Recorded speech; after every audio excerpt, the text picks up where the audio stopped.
The midday sun baked the streets of downtown Atlanta, where office workers spilled from glass towers clutching coffee cups and hurried toward food trucks lining the curb. Horns blared in the gridlock, a low, constant hum that swallowed conversations and footsteps alike. Then the world tore open. A thunderclap split the air above Peachtree Center, followed by a rolling wall of heat and light that shattered windows for blocks. Flames clawed upward from the base of a federal building, twisting black smoke into the blue sky as chunks of concrete and twisted steel slammed into parked cars. People screamed and ran, their voices lost beneath the roar of collapsing masonry and the first wail of distant sirens. Dust choked the avenues, turning midday into a gray twilight where survivors staggered through debris, hands pressed to bleeding wounds. Jack Bauwer sat on the back deck of his cabin outside the city, the fishing rod resting across his knees untouched for the last hour. The lake stretched quiet before him, its surface unbroken except for the occasional ripple from a passing breeze. Retirement had stripped away the constant edge that once kept him awake, leaving only the steady weight of silence and the occasional ache in his shoulder from an old scar. The phone on the table beside him vibrated once, then again, the screen flashing an unlisted number he recognized even after 2 years away. He answered on the third ring. The voice on the other end belonged to Director Harlan, clipped and urgent, the same tone that had summoned him into danger a dozen times before.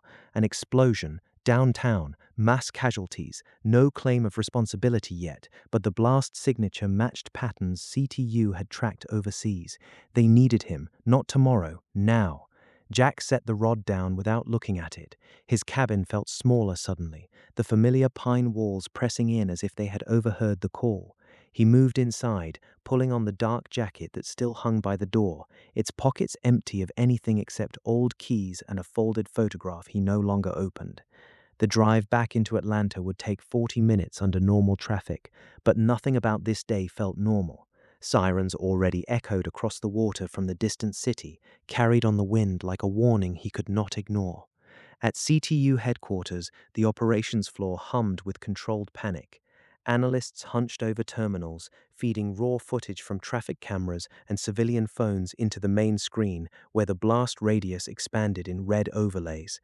Agents shouted coordinates and casualty counts across the room, their voices overlapping until Harlan's raised hand cut through the noise like a blade. The room settled into tense silence, every eye turning toward the door as Jack stepped through it. He looked older than the last briefing photo on file. Lines deeper around his eyes, but the posture remained the same, shoulders squared against whatever came next. Harlan met him halfway, thrusting a tablet into his hands without preamble.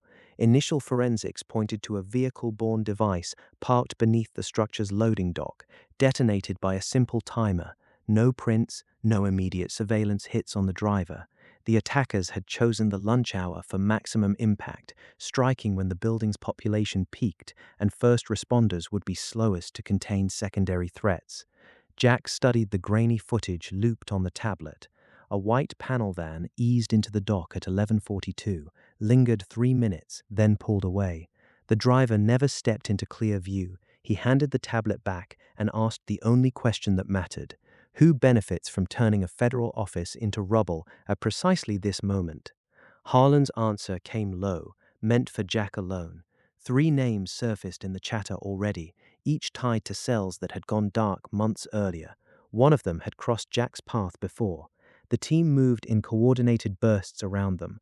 A signals analyst isolated a partial cell transmission from the van's location minutes before detonation, the voice too distorted for immediate ID but carrying an accent pattern that narrowed the field. Field agents rolled out to canvass nearby garages for the van's origin, while medical teams at the blast site reported back rising numbers of wounded and confirmed dead. Each update landed like another weight settling onto Jack's chest, pulling him deeper into the current he had tried to leave behind. He walked to the situation table and traced the blast radius with one finger, noting how the pattern funneled outward along the main avenues. Escape routes. The attackers had counted on chaos to cover their withdrawal. Jack closed his eyes for a single breath, letting the familiar calculation return. Not revenge, not yet. First came identification, then the strike that would prevent the next detonation. The clock already ticked inside his head, counting the hours left before whatever network had struck once decided the time was right to strike again. Harlan placed a fresh comms earpiece on the table between them. Jack picked it up, the weight familiar in his palm, and fitted it into place. The channel opened with a soft click, voices from the field feeding through in real time. He listened without speaking, letting the data settle until one report cut through the rest. A witness near the dock had seen the van's driver hand something to a second man on foot just before the blast. A package, small, unmarked. Jack straightened. The second man had not been in any footage yet, but the description matched a profile from an old file buried in the archives. He asked for the full dossier pulled immediately and turned toward the stairs leading to the lower analysis level. Behind him, the operations floor continued its urgent rhythm, but the silence between each update grew heavier, each second stretching as if the building itself held its breath. The first strike had landed. The next move belonged to whoever had just been pulled back into the fight. Jack descended the stairs 2 at a time, the weight of the last hour pressing against his ribs like a second heartbeat. The operations floor above him pulsed with voices and screens, yet each step downward pulled the sound thinner until only the echo of his own movement remained. He reached the lower level and pushed through the reinforced door without breaking stride. Inside the interrogation room, the suspect sat cuffed to a metal table, eyes fixed on nothing, breathing slow and deliberate. Jack stopped across from him. You knew the first device would trigger a response. He said, voice low and even. That means you also know where the second one sits. The man's mouth twitched once, nothing more. Jack pulled the chair out and sat, letting the scrape of metal on concrete fill the space between them. He waited. The silence stretched, thick and deliberate, until the suspect finally lifted his gaze. CTU's grid analysts had already shifted focus. On the upper floor, a junior technician leaned closer to her monitor, fingers flying across the keyboard. Power fluctuations in Sector 12. She called out. Not load related. Something's drawing current in a pattern that doesn't match any scheduled maintenance. The room tightened around her words. Another screen lit up with a schematic of the city's underground substation. A faint thermal bloom pulsed at the center of the feed, small but unmistakable. Back in the interrogation room, Jack leaned forward. We have 30 minutes before that second signature becomes another crater. He said. Tell me where it is, and you walk out of here with a story the Bureau can use. Stay quiet, and the next team that walks through that door won't ask again. The suspect's shoulders shifted, the only sign he had heard. Outside the reinforced glass, a shadow moved past, another agent pausing to watch before continuing down the corridor.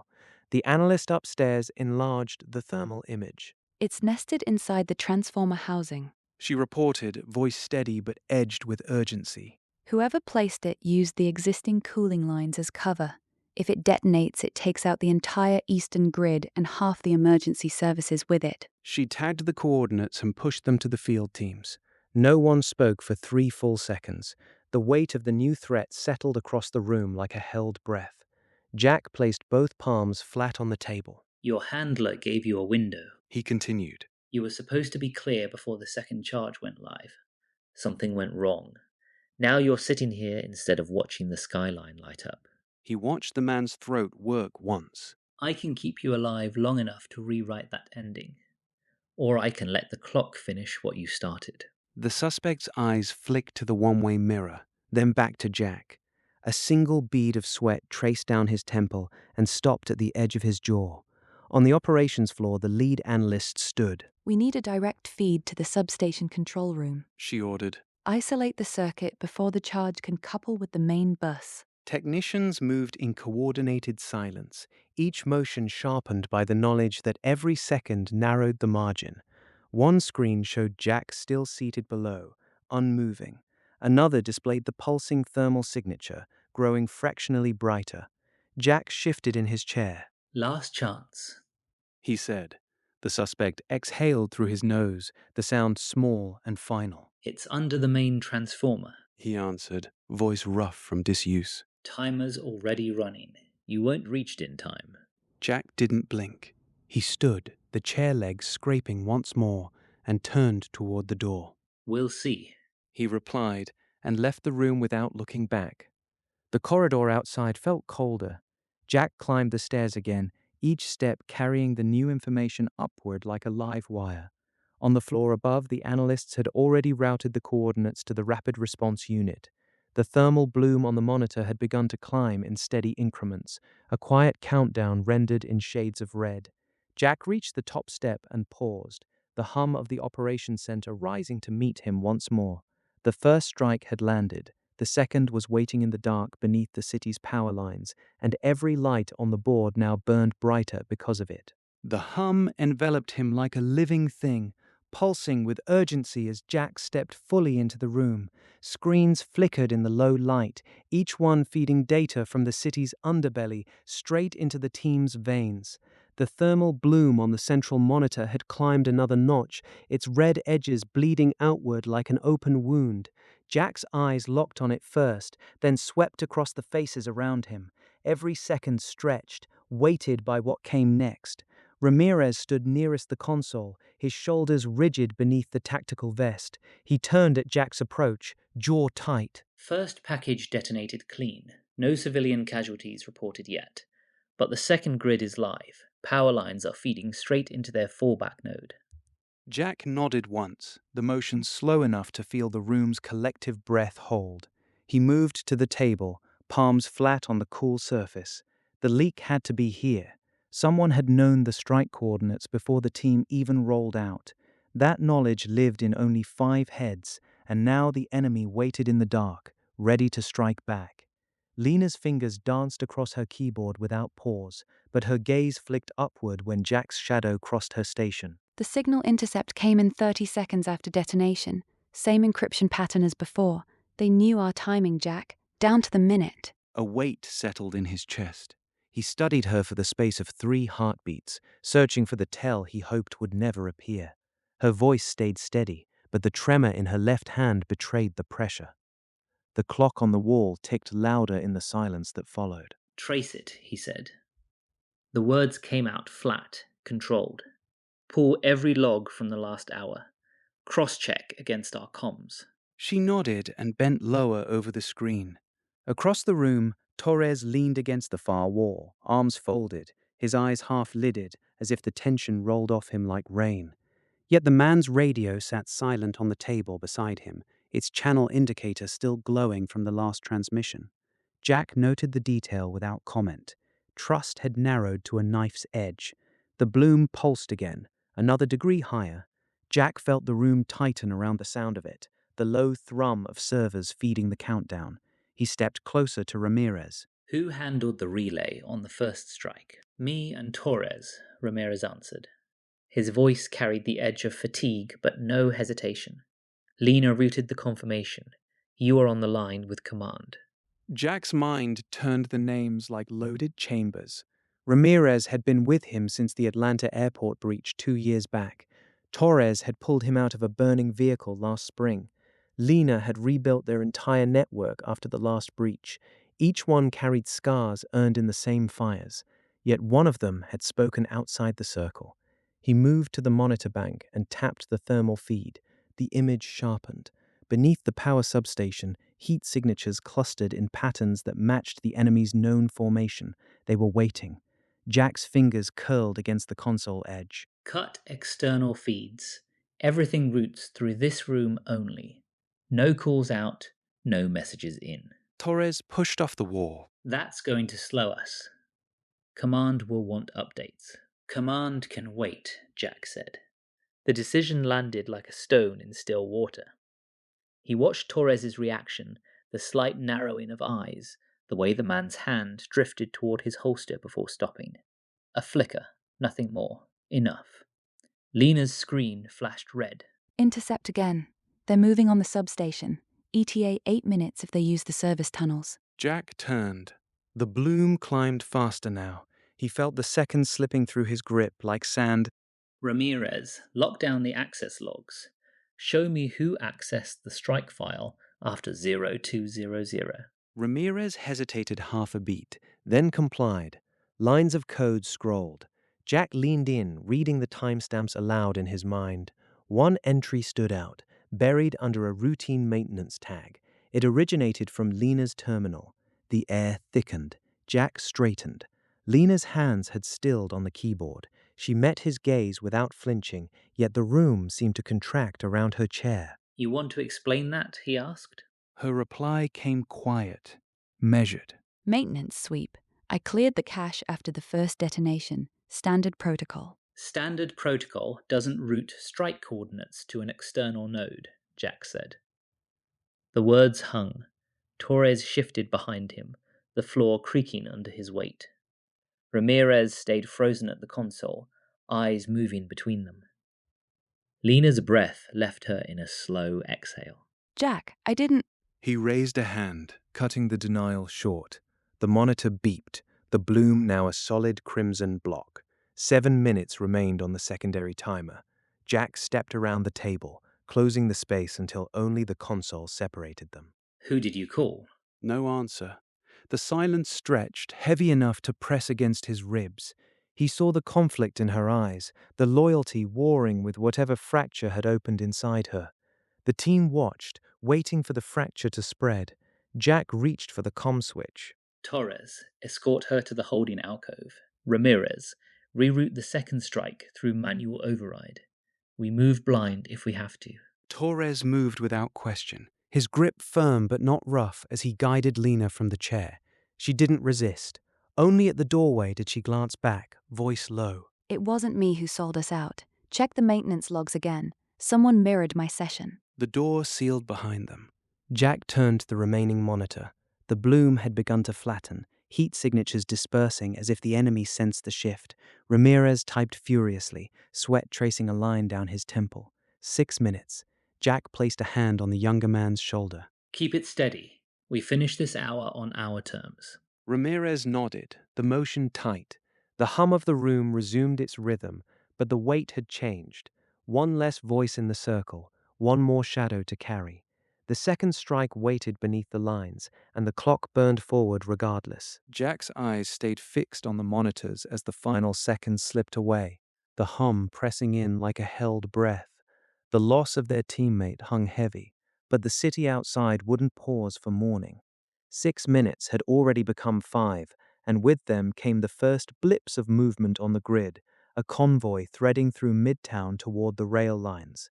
He grabbed the keys from the console without a word. Ramirez fell in behind him, the younger agent's jaw set against the weight they both carried. The door slammed shut on the command room, and the stairwell echoed with their descent, each footfall landing harder than the last. Jack hit the street level and slid behind the wheel of the unmarked Charger, the engine turning over with a low growl that matched the tension coiled in his chest. Tires bit into asphalt as they surged north on Peachtree. Ahead, the lead van swerved through traffic, its brake lights flaring red against the dusk. Jack matched the move, weaving past a taxi that blared its horn in protest. The radio crackled with dispatch chatter, but he ignored it, focusing instead on the van's erratic path. One wrong turn here meant losing the thread, and losing the thread meant another strike landing before they could trace its source. Ramirez leaned forward, scanning the side mirror. They're splitting off toward the connector. Jack didn't answer. He cut across 2 lanes, the Charger's suspension absorbing the jolt as they clipped the exit ramp. The van ahead accelerated, forcing a delivery truck into the guardrail in a shower of sparks. The scale of it hit Jack then, the way the drivers moved with practiced precision, as if the streets themselves had been mapped for this exact flight. Not a lone cell, a network. The pursuit tightened on I-85, speed climbing past 80 as the skyline blurred on their left. Jack gunned the engine to close the gap, the van's rear doors swinging open just enough to reveal crates stacked inside, wires glinting under interior lights. A conspiracy this deep didn't target one building. It aimed at the arteries, the power hubs, the transit nodes that kept Atlanta breathing. Another vehicle joined from an on-ramp, a black SUV boxing them in on the right. Jack swerved left, metal screaming as the Charger scraped the median. Hold on. He muttered, then floored it again. The van tried to brake for the downtown exit, but Jack anticipated the move, cutting across traffic in a maneuver that sent civilian cars scattering like startled birds. Ramirez fired a controlled burst at the SUV's tires, the shots ringing sharp above the engine roar. Rubber shredded, and the pursuing vehicle spun out, slamming into a concrete pillar with a force that shook the overpass. One down. But the van pressed on, weaving through the grid of one-way streets below. They dropped into the surface roads near Centennial Olympic Park, the van clipping a vendor cart in its desperation. Jack followed, the Charger fishtailing on wet pavement from an earlier rain. Every corner revealed more, the radio now alive with reports of similar vehicles at other sites, a coordinated web tightening around the city. This wasn't about one ransom or one demand. It was about control, about bringing everything to a halt at once. Jack's grip tightened on the wheel, the emotional cost of the morning's losses fueling each acceleration. The van fishtailed into a narrow alley behind the old rail yards, boxed in by shipping containers. Jack slammed the brakes, the Charger skidding to a stop inches from the van's rear. Doors flew open. Armed figures spilled out, but the agents were already moving, the air thick with shouted commands and the distant wail of sirens. Jack tackled the driver to the ground, the man's face twisted in defiance even as cuffs snapped shut. In the van's cargo, the crates told the rest. Detonators wired to timers synced across the metro area. Ramirez stood over the scene, breathing hard, the silence afterward stretching long enough to feel the full weight of what they'd uncovered. The conspiracy wasn't hiding anymore, it was spreading. Jack rose slowly from the pavement, dust clinging to his jacket as the cuffed driver glared up at him with eyes full of venom. The van's open doors revealed the full scope of the threat, wires snaking between crates in a web that could rip through the city in minutes. Ramirez wiped sweat from his brow and exchanged a glance with Jack, the kind that said they both knew the night was far from over.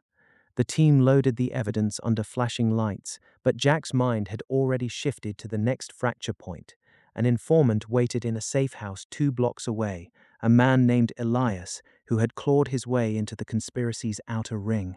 Jack needed names and timelines, yet Elias had made it clear he would only talk under guarantees that CTU could no longer promise with any certainty. He climbed into the lead SUV and radioed ahead. Keep him calm. No pressure until I get there. The drive took less than 5 minutes, but every red light stretched the silence into something heavier. Jack replayed the van's cargo in his head, the synchronized timers a reminder that one wrong move could cascade into mass casualties. At the safe house, Elias sat at a battered kitchen table, fingers drumming an uneven rhythm on the wood. 2 agents flanked the door, their postures rigid. Jack entered without ceremony and pulled out the chair opposite. You know what we found tonight. That van wasn't the end of it. Elias leaned back, jaw tight. I gave you the route. That's all I'm good for. Jack studied him across the table, noting the faint tremor in the man's hands. The route led us to timers wired for every major hub. You want to walk away from this clean, you give me the next link.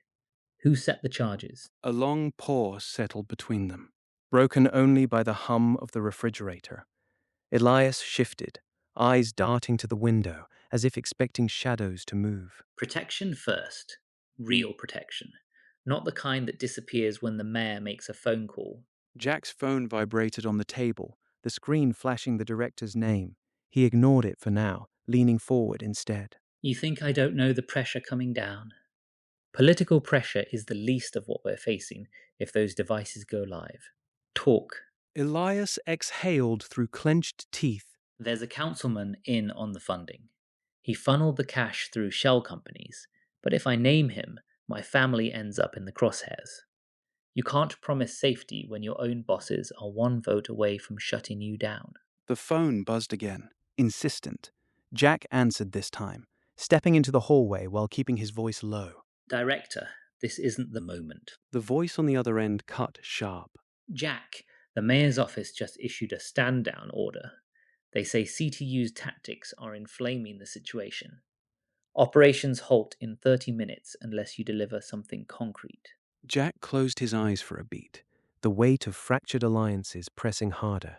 He returned to the table and set the phone face down. You've got 30 minutes before the plug gets pulled. Use them. Elias laughed once, a short bark without humor. 30 minutes. That's what they always say before they leave you hanging. He rubbed his temples, the fight draining from his shoulders. The next target is the rail yard at midnight. A second team is already in place. But the councilman isn't the top. There's someone above him pulling strings from City Hall itself. Jack pressed for more, voice steady despite the clock in his head. Details spilled in fragments. Access codes, a contact at the port, a shipment of additional detonators still unaccounted for. Each revelation tightened the noose around the conspiracy, yet Elias grew quieter with every word, as if speaking them carved away his last layer of safety. Outside, sirens wailed in the distance, a reminder that the city pulsed on unaware. Ramirez appeared at the door with fresh intel on the rail yard layout, his expression grim. If we don't move now, the political order will box us in. Jack nodded once and turned back to Elias. You come with us. Witness protection starts tonight. Elias stood, Shoulders squared against whatever came next. The alliance felt thin, held together by necessity rather than trust, but it was enough to push forward into the next hour. The safe house door clicked shut behind them as they moved into the night, the air thick with the promise of more fractures yet to come. Jack led Elias through the shadowed alleys away from the safe house, the night air pressing close with the distant hum of Atlanta traffic and the sharper edge of sirens that never quite faded. Every step carried the thin thread of their new alliance, one that might snap if the wrong word slipped free. The city felt alive with unseen watchers, and Jack kept his hand near his holster as they moved toward the extraction point 2 blocks over. A vibration cut through the silence in his pocket. He pulled the burner phone free and stared at the screen. One line glowed there, unsigned, but the words landed like a blade between his ribs. The girl from the Piedmont fire still waits for you in the dark. Hour 6 begins now. Jack stopped cold. Elias nearly collided with him, muttering a curse under his breath before he saw the change in Jack's face. The message replayed in his mind, each syllable dragging up the memory he had buried years ago. The warehouse blaze on Piedmont Avenue, the informant who never made it out, the daughter he had sworn to protect and then lost in the chaos of that single night. No one outside his old unit knew those details, no one still breathing. They know. Jack said, voice low and rough. He handed the phone to Elias without looking away from the empty street ahead. Elias read it once, twice, then passed it back with steady hands that betrayed nothing of the sudden fear in his eyes. The weight settled deeper. Jack pictured his daughter's face the last time he had seen it, small and fierce under the smoke, before the flames took the building and the case files that followed. The terrorists had reached inside his life and pulled that thread loose. They wanted him to feel it, to hesitate, to fracture right here in the middle of the countdown. He would not give them the satisfaction, not yet. They pressed on, shadows stretching long under the streetlights. A car engine growled somewhere behind them, too slow to be innocent, and Jack pulled Elias into the mouth of a loading dock. The vehicle rolled past without stopping, but the tension lingered like smoke that refused to clear. Jack checked the phone again. No follow-up message, just that single line hanging in the air between them, daring him to respond. They're testing how far you'll bend before you break. Elias spoke the words without looking at him, voice flat against the concrete walls. Jack nodded once. The personal strike had landed exactly where it was meant to, but it also sharpened his focus. The plot ran deeper than a simple bombing schedule. It carried his name in its teeth now. They reached the extraction van 10 minutes later, the driver already waiting with the engine idling low. Jack climbed in first, scanning the interior for any sign of tampering before motioning Elias after him. The van pulled away from the curb and merged into sparse traffic, tires humming over wet pavement from an earlier rain. Inside the dim cabin, the silence stretched, broken only by the occasional radio crackle from the front seat. Jack turned the message over in his mind again, searching for the trap hidden inside the words. The Piedmont fire had been ruled accidental back then, a cover story to protect the informant's family. Now the truth sat exposed on a burner screen, and the clock kept ticking. Another vibration arrived just as the van crossed the bridge toward the safe zone. Jack opened the new text. A single image loaded, a grainy photo of his daughter's old apartment building, lights still on in the windows, as if time had never moved forward. Beneath it, one more line. She answers if you call, or the next hour starts without her. Jack's grip tightened on the phone until the plastic creaked. The personal connection was no longer a warning shot, it was a live wire running straight through the operation. He could feel the old guilt rising, the same burn that had driven him through every hour since that fire. Elias watched him from across the narrow seat, waiting without asking. The alliance held for now, necessity stronger than the distrust that still flickered between them. The van slowed at a checkpoint, red taillights painting the interior in brief flashes. Jack deleted the image, then powered the phone down and slid it into the glove compartment. He would not call, not yet. The next move belonged to him, and the terrorists had just reminded him why he could not afford to lose another hour to silence. The road ahead opened into darkness, and the city lights behind them faded one by one as the van carried them deeper into the night's remaining demands. The van rumbled onward, tires whispering over cracked asphalt as the last glow of Atlanta slipped behind them. Jack kept one hand on the wheel and the other resting near the pistol tucked beneath his jacket. Beside him, Ramirez sat rigid, the flash drive sealed in a small pouch at his belt. Neither spoke. The night pressed close, thick with the promise of more blood. They reached the safe house just after 3, a squat brick building on the edge of an industrial yard, its windows dark except for a single low light in the back room. Jack killed the engine and sat still for a long moment, listening. Nothing moved. No dogs barked, only the distant hum of the city and the faint creak of cooling metal under the hood. He stepped out first. The air smelled of rust and old rain. Ramirez followed, eyes scanning the fence line. Jack nodded toward the side door. They moved without sound, boots sliding over gravel. At the threshold, Jack paused, hand on the knob. It turned too easily. The lock had been forced. Inside, the hallway stretched narrow and black. Jack drew his weapon and motioned Ramirez behind him. The critical drive held everything. Names, routes, the next strike planned for dawn. Lose it, and the city would burn before sunrise. He took one careful step, then another. A floorboard shifted under his weight, and the sound cracked like a bone in the stillness. The first shot came from the kitchen. It punched through drywall above Jack's shoulder. He dropped, rolled, and fired back twice. A shadow crumpled. Ramirez dove for cover behind the overturned couch. More shapes moved in the dark. Jack counted at least 4. The safe house was no longer safe. He pulled the drive from Ramirez and shoved it into his own pocket. Stay down, He said, voice low. The words hung between them like a held breath. Another round splintered the doorframe. Jack crawled forward, using the sofa as a shield, and fired again. A grunt told him one target was hit. The others kept coming. They were professionals, coordinated, the kind who had already mapped every exit. Jack reached the hallway again and kicked open the bathroom door. A man lunged from the shower curtain. Jack drove an elbow into his throat, then slammed the butt of the pistol across his temple. The body dropped hard. Ramirez grabbed the fallen rifle and checked the magazine. 2 left. Jack muttered. He could feel the pulse in his neck, steady but loud. The intel in his pocket felt heavier than lead. If they took him, the next 12 hours would end in fire and sirens. He thought of the faces on the drive, the families that would not see morning if the plan succeeded. Failure was not an option. They moved toward the rear exit. A silhouette appeared at the end of the hall. Jack fired once. The man staggered but raised his weapon. Ramirez answered with a short burst from the rifle. The hallway filled with cordite and the ringing aftermath of shots. Jack shoved the door open and pushed Ramirez through first. Outside, the yard opened into weeds and chain link. A van waited by the fence, engine idling. Not theirs. Jack sprinted, bullets snapping past his head. He reached the driver's side, yanked the door, and hauled the surprised occupant out with one motion. The man hit the ground.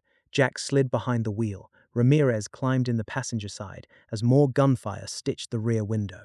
Jack floored it. The van lurched forward, tires spinning on loose gravel before catching. They crashed through the fence in a shriek of metal. Behind them, the safe house lights flared on, too late. Jack kept the accelerator down until the industrial yard shrank in the mirror. His breath came hard now, each exhale a reminder that they were still breathing. He glanced at Ramirez. Blood streaked the younger man's sleeve, but the drive remained secure. Jack slowed only when the road turned empty again. The city lights had vanished. Only darkness and the low growl of the engine remained. They had escaped, but the night still held 6 hours, and every one of them demanded blood. Jack tightened his grip on the wheel and drove on. Jack kept the wheel steady as the tires hummed over the cracked asphalt, the darkness swallowing the rearview mirror until only the faint glow of the dashboard remained.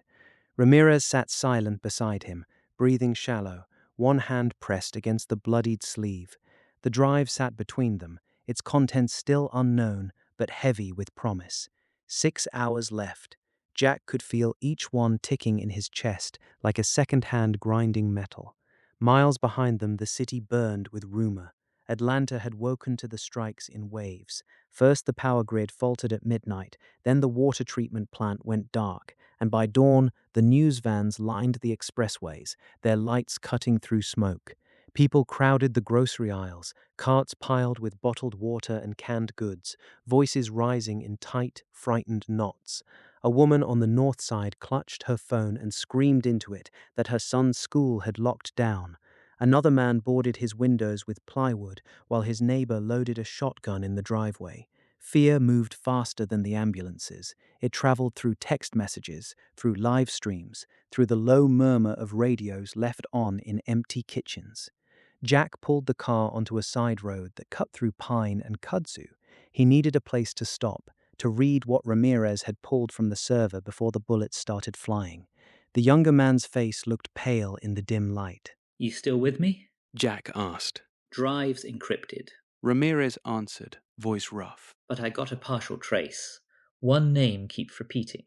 Marcus Hale, former logistics contractor for the Port Authority. He knows every route in and out of the city. Jack nodded once. He killed the headlights and let the engine idle. The night pressed close, thick with the smell of pine resin and distant rain. Somewhere in Atlanta, a siren rose and fell, then another, overlapping until the sound became a single unbroken wail. Public panic fed on itself.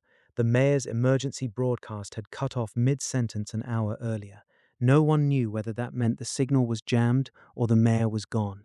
They studied the partial data by the glow of a small flashlight. Coordinates flickered across the screen. A warehouse district south of the old rail yard. Hale's last known location. Jack traced the route with his finger. They would have to cross back into the city, past checkpoints that might already be hunting 2 men in a dark sedan. The risk was high, but the clock gave them no choice. He started the car again. The engine caught with a low growl.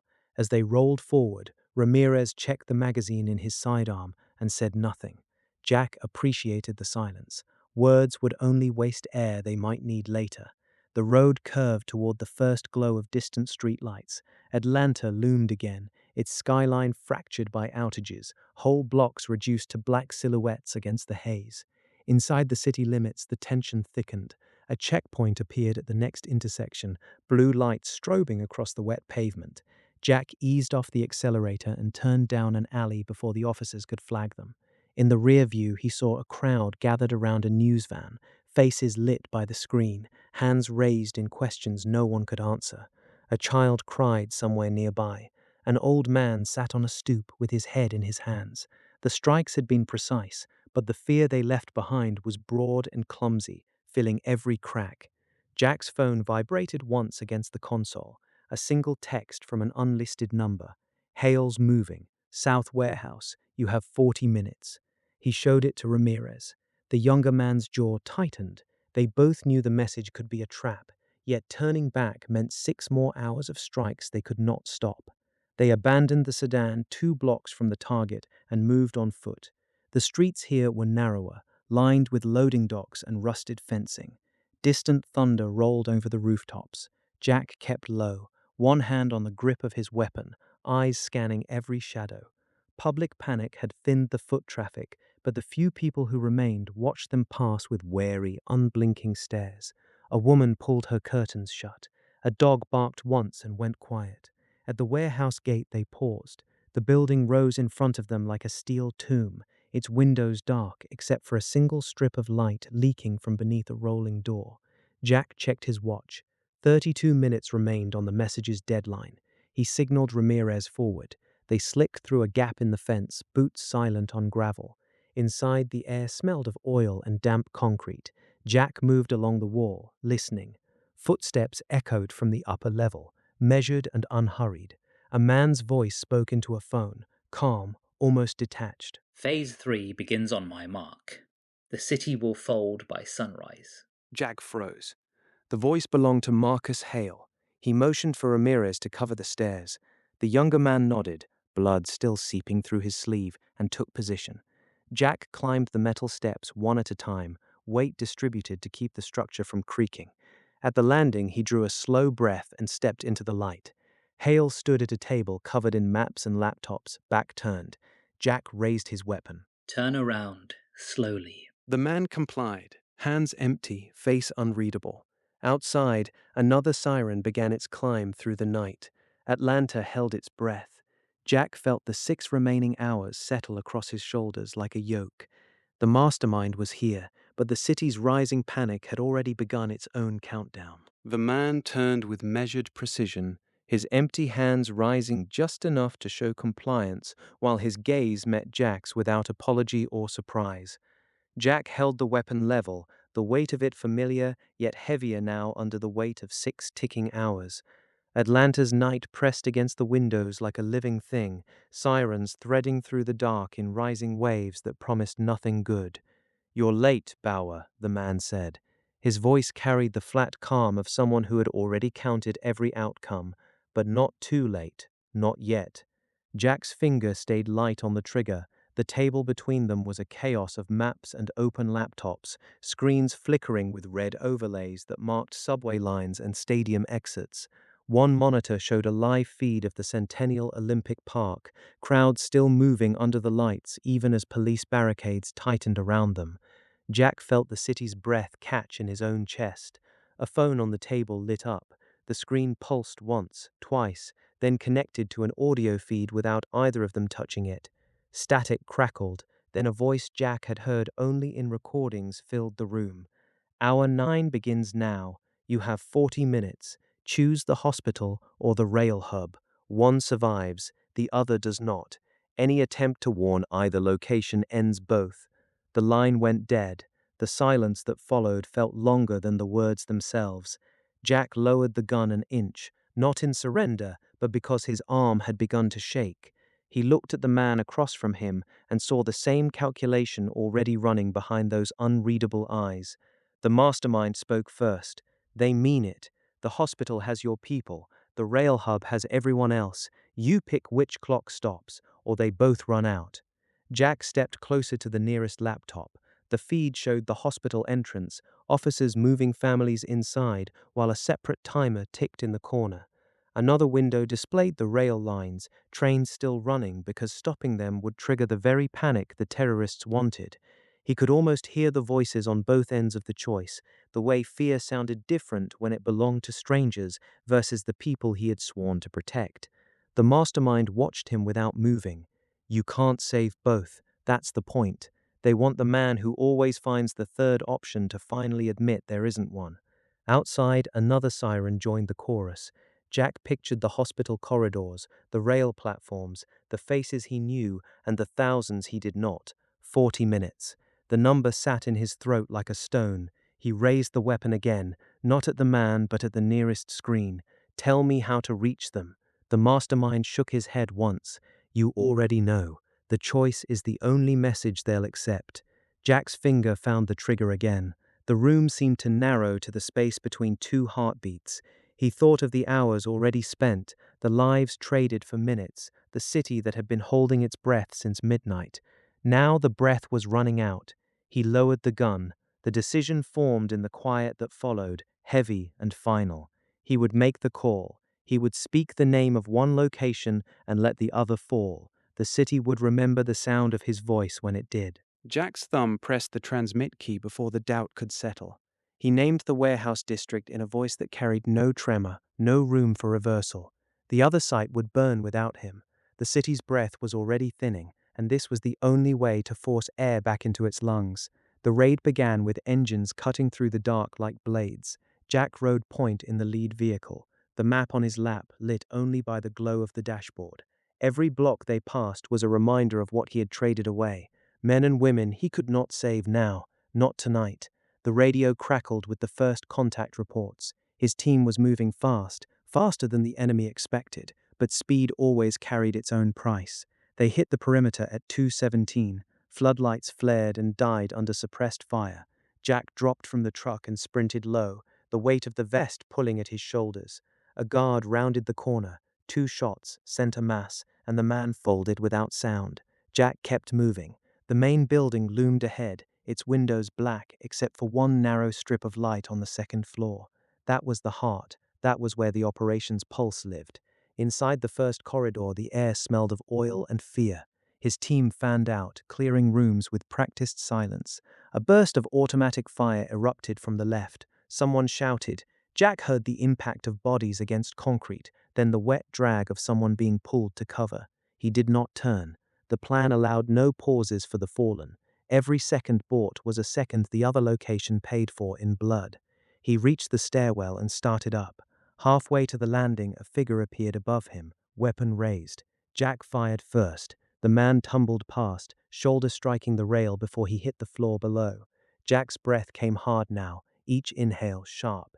He thought of the call he had made, the name he had spoken, the lives he had chosen to leave behind. The choice sat in his chest like shrapnel that would never be removed. On the second floor, the resistance thickened. A door slammed open. 2 men with rifles stepped through. Jack went low, rolled, and came up firing. One dropped. The second staggered but kept coming until Jack's next round took him at the throat. The hallway filled with smoke and the copper scent of blood. Jack's ears rang. He pressed forward, counting the doors, counting the seconds that remained before the entire building woke to the intrusion. The final room waited at the end of the corridor. Its door was reinforced steel, a keypad glowing blue beside the handle. Jack slapped a breaching charge into place, stepped back, and triggered it. The blast hammered the walls. He went through the smoke before it cleared, weapon up, eyes searching. A man in a dark suit stood behind a long table covered in maps and ledgers. 2 bodyguards moved to intercept. Jack dropped them both. The suited man reached for a drawer. Jack's shot took the hand at the wrist. The drawer slammed shut on empty air. The man stared at the ruin of his arm, then at Jack. No plea came, only a slow, knowing nod, as if this ending had always been written. Jack kept the gun steady. The raid had reached its center. Everything else, the sacrificed blocks, the traded minutes, the city still holding what breath it had left, now waited on what happened in the next few heartbeats. The man with the ruined arm nodded slowly, his eyes never leaving Jack's. The ruined sleeve hung in tatters, blood pooling dark against the concrete floor of the warehouse office. Jack kept the Glock level, its weight steady in his grip as sirens wailed faintly through the broken windows from the streets below. Atlanta's pulse thrummed outside, still fragile after 11 hours of traded lives and rerouted disasters. This was the core of it now, the last thread pulled tight. The leader, Voss, the one who had orchestrated every block-wide blackout and every staged explosion, leaned against the metal desk, no weapon in sight, but the smile that crept across his face carried its own edge. You made it this far, Bauwer. Most men would have folded when the first district went dark. Jack stepped closer, boots crunching over shattered glass. The raid team's echoes filtered up from the lower levels, boots on stairs, shouted clearances. Everything hinged on these seconds. One wrong breath, and the timer Voss had planted somewhere in the grid would finish what the night had started. Where's the override code? Voss tilted his head, studying the gun as if it were a curious relic. You think a code ends this? The city's already chosen its path. 1 more hour and the bridges burn on their own.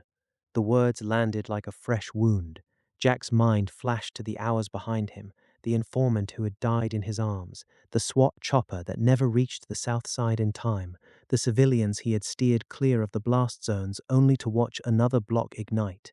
His chest tightened, but he forced the barrel steady. "Give it to me or I end this here." A low laugh escaped Voss, dry and knowing. It filled the room like smoke. Jack's trigger finger twitched, but he waited. The man's good hand drifted toward his coat pocket, slow enough to draw every nerve in Jack's body taut. "Easy," Voss said. "You pull that trigger and the failsafe runs anyway. Atlanta falls on your conscience, not mine." Jack closed the distance in 2 strides and slammed the pistol grip against Voss's wrist. The hand came up empty, fingers splayed. The leader's eyes widened just once before narrowing again, a predator recognizing its match. They grappled, bodies crashing into the desk, papers scattered. The gun skittered across the floor, out of reach. Pain flared in Jack's side where an earlier wound had reopened, but he drove a knee into Voss's ribs and pinned him. The ruined arm flailed uselessly. Breath came ragged between them, the only sound in the sudden hush that followed the scuffle. Outside, the city lights flickered once more, as if testing whether they would hold. "You don't understand," Voss hissed, teeth bared. "This was never about me. It was about what Atlanta lets itself become when the lights go out." Jack's forearm pressed harder against the man's throat. Memories pressed back. His own narrow escapes through rain-slick alleys, the faces of officers lost in the first hour, the woman who had handed him the final lead with shaking hands. All of it converged here. He leaned in, voice low and even. "Then watch what it becomes when we choose to stand." Voss bucked once, desperate. Jack shifted weight, locking the hold. The leader's breath rasped, then slowed. His eyes lost their fire, replaced by something colder, acceptance or defeat, Jack couldn't tell which. The override device lay on the desk, a small black box with a blinking red diode. Jack reached for it without releasing his grip, thumb finding the sequence he had memorized from the briefing that felt like days ago. The diode turned green. A distant rumble rolled through the building as secondary charges disarmed one by one. The city's breath returned in the sudden absence of threat, sirens growing louder as the raid teams converged. Voss sagged beneath him. Jack stayed motionless another moment, listening to the weighty silence that settled over the room. The last stand had claimed its price, but Atlanta remained. He released the pressure gradually, stepping back as footsteps pounded up the stairwell. The Glock lay where it had fallen. He retrieved it without looking away from the man on the floor. Outside the window, dawn threatened the horizon, thin light cutting through the smoke that still clung to the skyline. Jack holstered the weapon. The 12 hours had ended on this floor, with one man breathing and another not. The city would count its losses in the days ahead, but for now, the countdown had stopped. Jack turned from the body on the floor, his breath still ragged in the quiet room.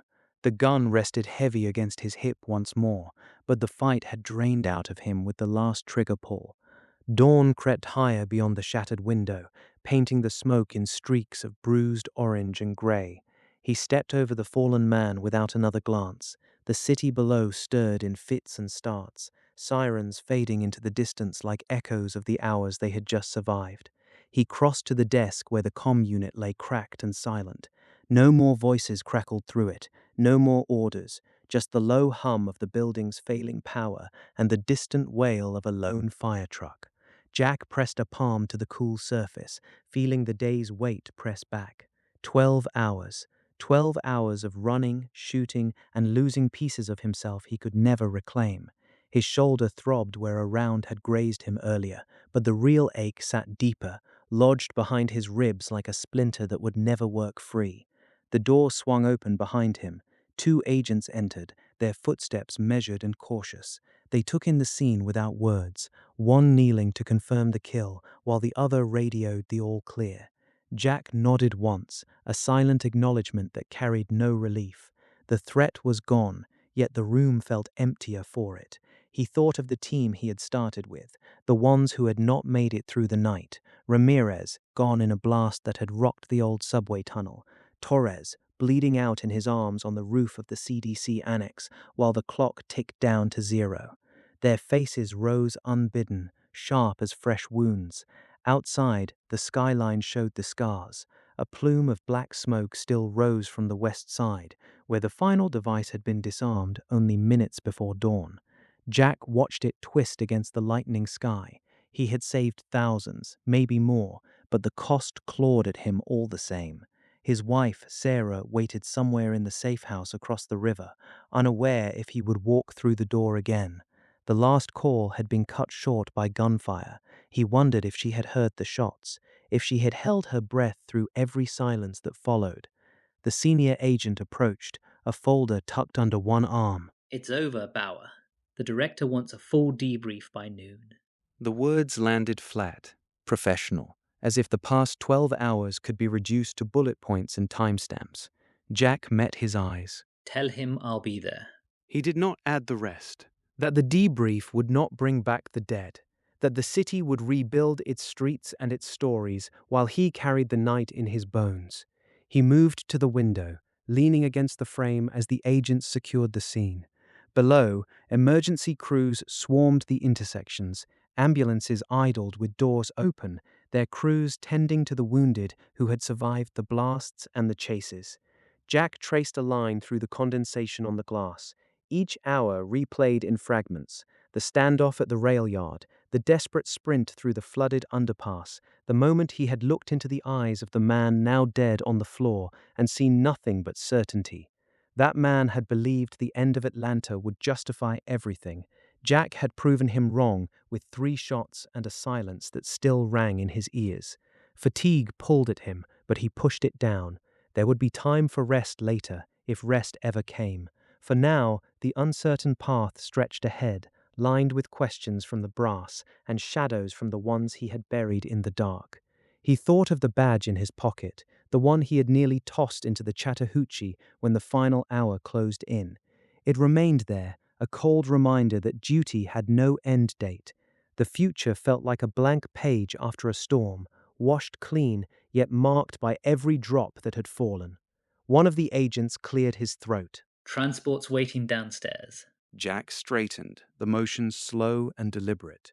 He left the room without looking back, the body already covered by a sheet that would do nothing to hide what the day had taken.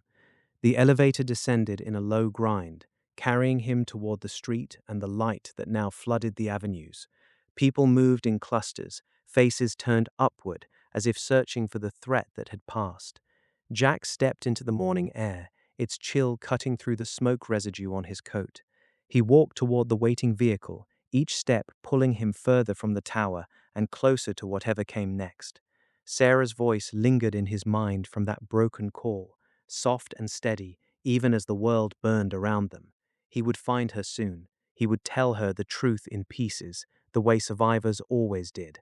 The personal cost settled around him like the dawn itself, bright yet heavy with the promise of another uncertain day. The countdown had stopped, but the reckoning had only